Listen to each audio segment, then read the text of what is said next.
And he said to them, pick me up and throw me into the sea, then the sea will become calm for you, for I know that this great tempest is because of me. The whole thing that I get out of that scripture is that he couldn't do it by himself.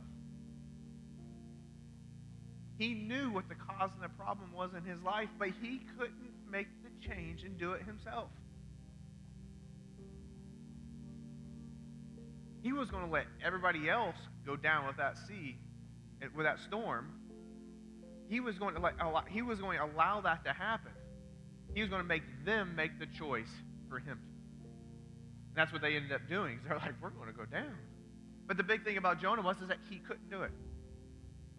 He couldn't do it. And so what happens, we know that he got thrown overboard, belly of a whale, comes up and pulls him in. He has this Jonah's prayer that he takes and he does. And eventually he makes solution with God, and that whale takes and spit him up on the shore. Now when that happened, then Jonah was ready to receive. See, what Jonah couldn't see is by him not wanting to go out and say what he needed to say, that it was going to cost all these other people their life. See, it's the same thing as what the sailors did with him.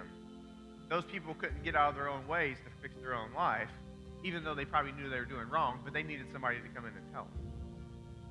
Jonah, in the same way, needed somebody to throw him over the ship so that way he could go and he could get revelation that he needed from God.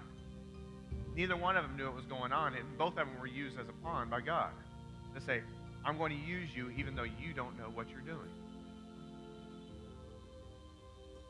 See, in our lives, we think that we are in absolute control of what God has for us in our lives. But let me tell you something. You're not. You're not in total control of your life. And if you are, then you're just like what Jonah was when he's sitting on the boat, and you're just like the town that didn't need him to come and see them. We're just like those people. We need that revelation being spoken in our life. We need to be ready to receive it at a moment's notice. Ready to receive what God has for us. The next